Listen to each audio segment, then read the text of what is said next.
Dans le système actuel, vous savez, en tout cas à peu près, ce que vous allez avoir comme retraite. On appelle ça un système à prestations définies.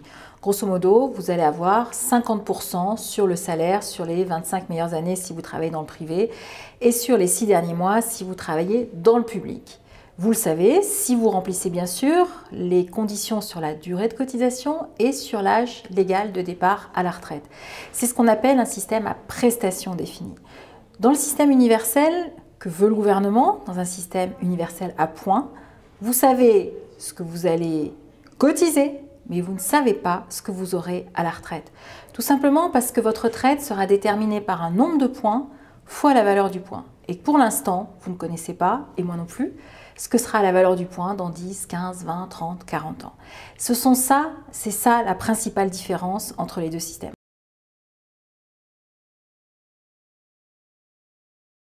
Ceci est vrai si vous avez une carrière hachée, c'est-à-dire si vous enclenchez des petits boulots ou des périodes de chômage, mais c'est faux si vous avez une carrière linéaire, comme ce qui est prévu d'ailleurs dans les études de cas proposées par le gouvernement. Supposons que sur 43 années de cotisation, vous en fassiez 20 dans le secteur privé et 23 dans le secteur public.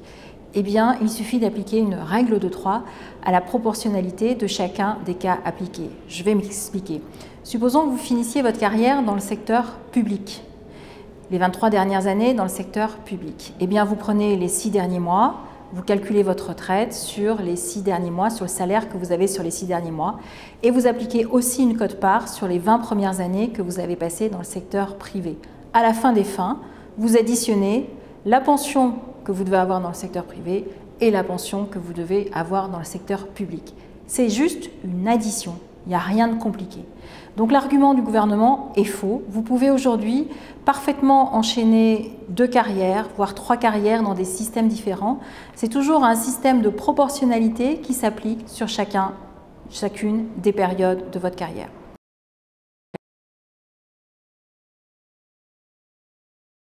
Qu'est-ce que le malus ?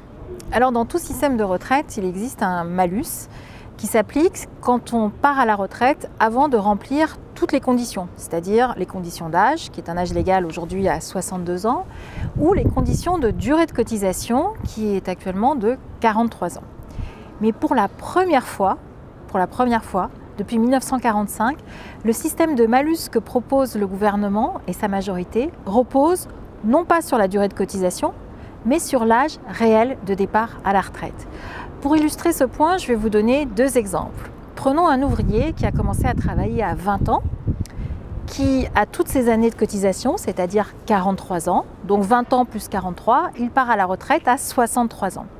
Sauf que dans le projet de loi du gouvernement, si l'âge légal de départ à la retraite est bien de 62 ans, il existe un âge d'équilibre. Et quel est cet âge d'équilibre? Il est de 65 ans. C'est-à-dire que pour avoir votre retraite à taux plein, il faut que vous ayez travaillé jusqu'à 65 ans. Alors, l'ouvrier qui a commencé à travailler à 20 ans, qui a cotisé 43 ans, qui va partir donc à 63 ans à la retraite, va avoir 2 années de décote. Pour chaque année de décote, il y a moins 5% sur la pension. L'ouvrier aura donc moins 10% sur sa pension. Et ces moins 10%, c'est la première année où il va prendre sa retraite, bien sûr, mais ça va être chaque année. Jamais il ne va pouvoir y avoir un rattrapage. Il aura une pension dès le départ de moins 10% et ça va se propager tout au long de la durée de sa retraite. A contrario, prenons le cas d'un jeune qui a eu l'occasion de faire des études, qui est devenu cadre et qui commence à travailler à 24 ans. Il commence à travailler à 24 ans, il cotise aussi pendant 43 ans, si bien qu'il va prendre sa retraite à l'âge de 67 ans.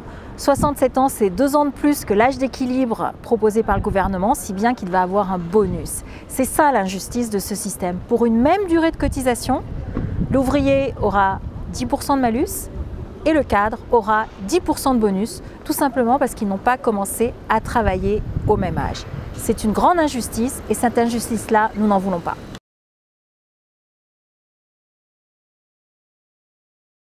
Le gouvernement nous dit, avec sa réforme, toutes les femmes vont y gagner. Eh bien, je vous dis que non. Il y a des femmes, effectivement, qui vont gagner à la réforme, mais pour certaines d'entre elles, elles vont y perdre. Alors, je vais prendre un cas très concret. Supposons une femme qui a commencé à travailler à l'âge de 22 ans qui fait sa carrière comme salarié dans le secteur privé et qui décide de prendre sa retraite aujourd'hui une fois qu'elle a accumulé ses années de cotisation. Donc aujourd'hui, 22 ans plus 43 années de cotisation, ça fait 65 ans.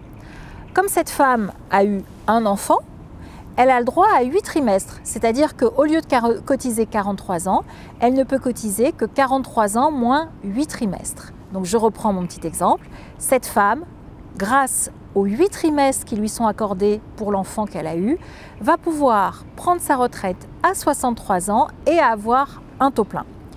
Si dans le nouveau système du gouvernement, elle décide aussi de partir à 63 ans, eh bien, elle aura une baisse sur sa pension ou un malus, vous l'appelez comme vous voulez, de 5%.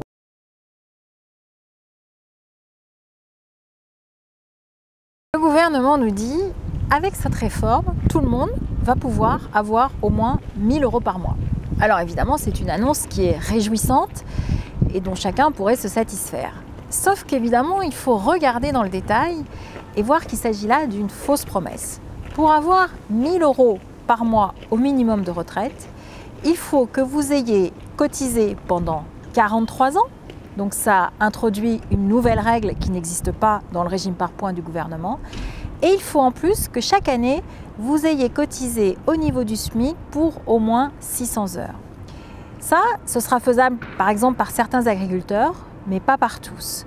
Donc celles et ceux qui s'attendent à avoir au minimum 1 000 € de retraite par mois, c'est une promesse qui est à moitié tenue et qui est à moitié fausse. Il faut regarder ce que vous avez cotisé chaque année.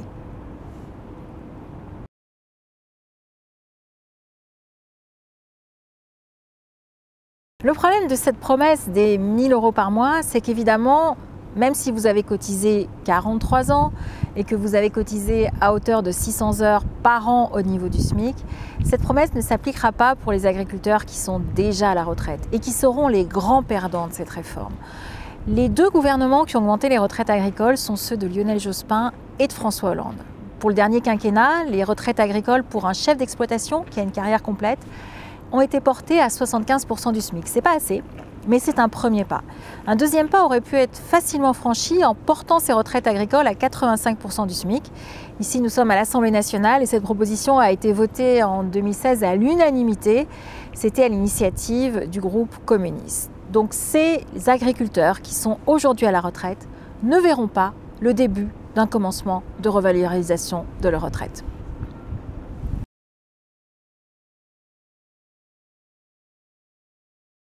Le gouvernement nous dit encore qu'avec sa réforme, les carrières hachées vont être mieux prises en compte et peut-être plus favorisées. Là aussi, le diable est dans le détail. Aujourd'hui, quand vous êtes au chômage et que vous percevez une indemnité chômage, vous cotisez à la hauteur de votre dernier salaire reçu pour la retraite, ce qui vous donne droit à des droits. Avec la réforme du gouvernement, vous ne cotiserez plus sur votre dernier salaire perçu, vous cotiserez au niveau de l'indemnité chômage, qui bien sûr est inférieure au dernier salaire que vous avez perçu. Ce qui signifie que vous aurez moins de points et donc moins de droits pour votre retraite. La deuxième différence tient au fait qu'aujourd'hui, si vous êtes au chômage et que vous n'êtes pas indemnisé, vous avez la possibilité, bien sûr en payant, d'acquérir des droits pour votre retraite. Demain, avec la réforme du gouvernement, il vous sera impossible, si vous êtes en période de chômage non indemnisé, d'acquérir des droits qui s'appelleront des points pour votre retraite.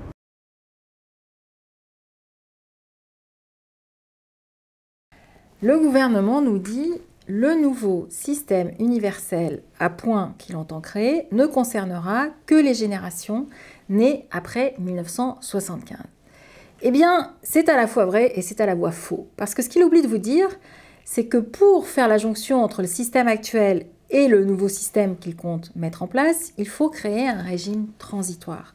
Et ce régime transitoire va concerner tout le monde, y compris les 11 millions de Français qui sont aujourd'hui en activité et qui sont nés avant 1975, c'est-à-dire qui sont nés entre 1963 et 1975, qui n'ont pas encore la retraite, mais qui ne sont pas les plus éloignés de la retraite.